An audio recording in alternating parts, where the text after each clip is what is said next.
बिस्मिल्लाहिर्रहमानिर्रहीम। अस्सलाम वालेकुम। उम्मीद आप खैरियत से होंगे।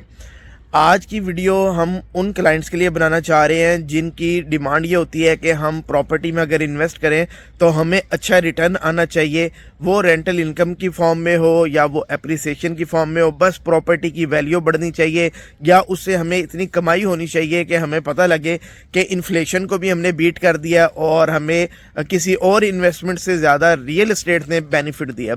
तो मैं एक सिंपल सा रूल बताता हूँ अपने जो व्यूअर्स भी हैं, पहले भी मैंने कई दफ़ा ये चीज़ डिस्कस की है, आज ज़रा मैं प्रिसाइजली इसको कर देता हूँ कि ये बिल्कुल मुमकिन है कि आप आज जो इन्वेस्टमेंट कर रहे हैं 10 साल के लिए अगर आप एक इन्वेस्टमेंट करते हैं रेंटल प्रॉपर्टी के अंदर, और ये मैं रेजिडेंशियल के हवाले से बात कर रहा हूँ, तो आप उसमें 250% जो है ना प्रॉफिट आप ले सकते हैं, इजीली ले सकते हैं। 250% का मतलब मैं ये कह रहा हूँ कि अगर आप आज 1 करोड़ की रेजिडेंशियल प्रॉपर्टी बनाते हैं तो 10 साल के बाद उस प्रॉपर्टी की वैल्यू या जो आपने उससे कमाई की है रेंटल इनकम की फॉर्म पे, वो टोटल मिला के 3.5 करोड़ रुपया होनी चाहिए। या ये मिनिमम बता रहा हूँ आपको। या आप ये कह लें कि आपने किसी लोकेशन पे प्लॉट वगैरह लिया है, 5 मरले का प्लॉट लिया, उसको आपने कंस्ट्रक्ट किया, आपका 2 करोड़ रुपए की इन्वेस्टमेंट हो गई है, तो आपकी रेंटल इनकम और प्लस इन्फ्लेशन प्लस एप्रिसिएशन सारा कुछ मिला के जो इसकी वर्थ होनी चाहिए 10 साल के बाद, वो मिनिमम 7 करोड़ की होनी चाहिए। और ये मैं बहुत बड़ी बात बता रहा हूँ, बाज़ लोग कहेंगे ये अनबिलीवेबल है, ये पॉसिबल नहीं है, लेकिन अगर मैं आपसे पिछले 10 साल का डाटा शेयर करूं, वो आज के वीलॉग में नहीं किसी और वीलॉग में कर दूंगा, तो आप वाकई हैरान हो गए कि ये 7 करोड़ कुछ भी नहीं है, ये इससे भी वैल्यू ऊपर बिल्कुल ईजीली जा सकती है।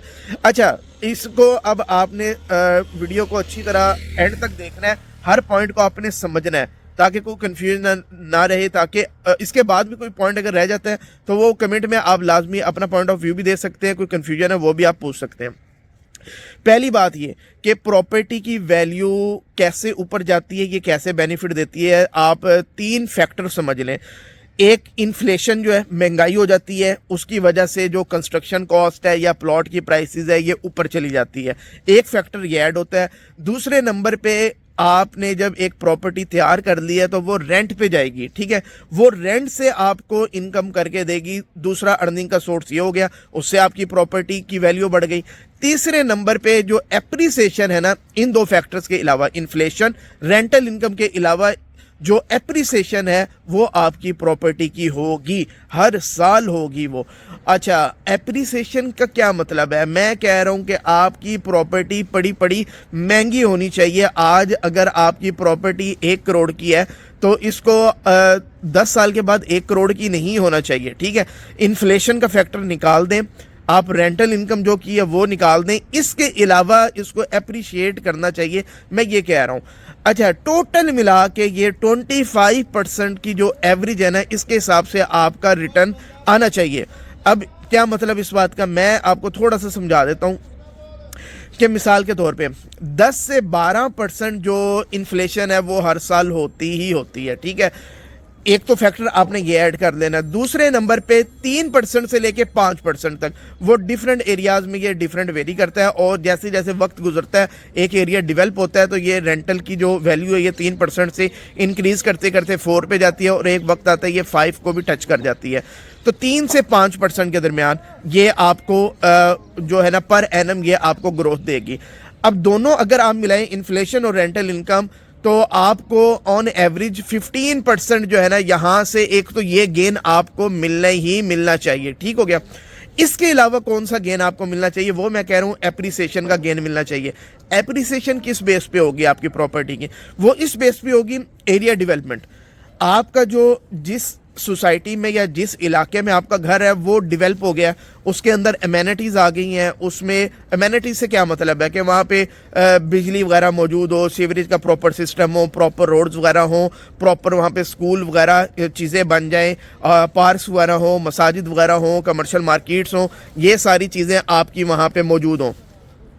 और इसके अलावा वो जो सोसाइटी, वो जो इलाका है, उसका जो सराउंडिंग है वो भी ग्रो करना चाहिए। मिसाल के तौर पे नियर बाई में कोई इंडस्ट्रियल एरिया आ जाए, कोई बड़े शॉपिंग मॉल्स आ जाएं, वहाँ पे कोई बड़ी हाईवे वहाँ से गुजर जाए, कोई सराउंडिंग के अंदर बड़ी रिनाउंड कोई यूनिवर्सिटीज़ वगैरह आ जाए, कोई और ऐसी जो कमर्शियल एक्टिविटीज़ वहाँ पे हो जाए सराउंडिंग के अंदर, उस इलाके की सराउंडिंग में, तो उससे क्या होगा कि आपके इलाके की वैल्यू जो है ना इंक्रीज़ कर जाएगी। कैसे इंक्रीज़ कर जाएगी? वहाँ पे जो डिमांड है ना वो इंक्रीज़ कर जाएगी। अब लोग वहाँ पे ज़्यादा, अगर आज के टाइम में वहाँ पे 10 लोग घर ख़रीदने आ रहे हैं, तो आज से 10 साल के बाद वहाँ 100 बंदा लाइन में खड़ा होगा कि जनाब मुझे इसी इलाके में घर चाहिए। ठीक है, जो इलाका पूरी तरह डेवलप हो जाता है या जिस इलाके के सराउंडिंग में एमिनिटीज़ मौजूद होती हैं, वहाँ पे जो है डिमांड बहुत ज़्यादा जनरेट होती है। जब ये इलाका डेवलप हो जाता है, अमेनिटीज़ आ जाती हैं, उसकी वजह से डिमांड इंक्रीज़ होती है। इस डिमांड इंक्रीज़ की वजह से आपकी जो प्रॉपर्टी की वैल्यू है वो बैठे बिठाए इंक्रीज़ कर जाती है।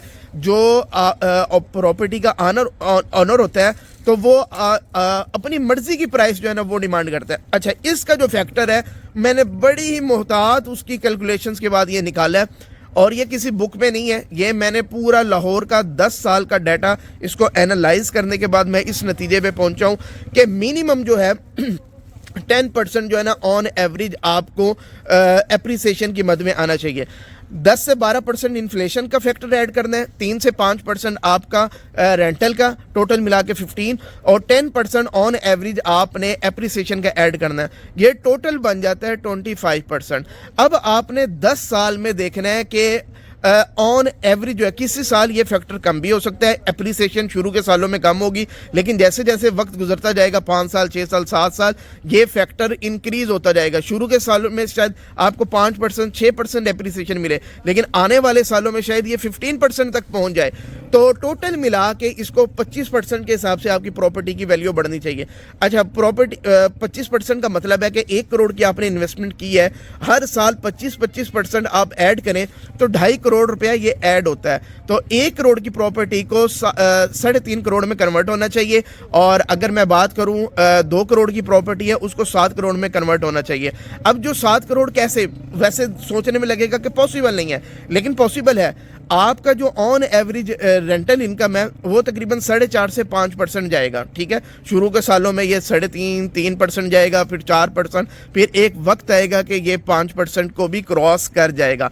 मैं अब लाहौर की अगर बात करूं तो मिनिमम भी लाहौर का कोई इलाका भी उठा ले, 5 मरले का डबल स्टोरी अगर अच्छा घर बना हुआ है वो 50,000 रुपया रेंट आपको दे रहा है। और जो कुछ इलीट एरियाज है वहां पे जाऊं तो 1,20,000 रुपया आपको 5 मरले के घर का रेंट आज के टाइम में मिल रहा है।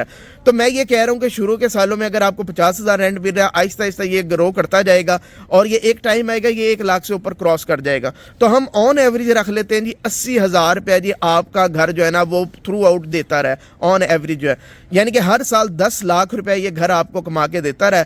और 10 साल का निकालेंगे 1 करोड़, तो यही बन गया। 7 करोड़ में से 1 करोड़ आप ये निकालें, बाकी रह गए 6 करोड़। तो ये 6 करोड़ कौन सा है? जिसके अंदर इन्फ्लेशन का फैक्टर भी ऐड है और जिसके अंदर एप्रिसिएशन का फैक्टर भी ऐड है। हाफ तकरीबन दोनों फैक्टर हो गए। तो आपकी आज की 2 करोड़ की इन्वेस्टमेंट 7 करोड़ में इस तरह कन्वर्ट होती है। अच्छा, क्या हर इलाके के अंदर ऐसा होता है? नहीं, ये वो इलाके ऐसे होते हैं जिनके अंदर अभी डेवलपमेंट शुरू हुई है, लोगों ने घर बनाने शुरू कर दिए हैं।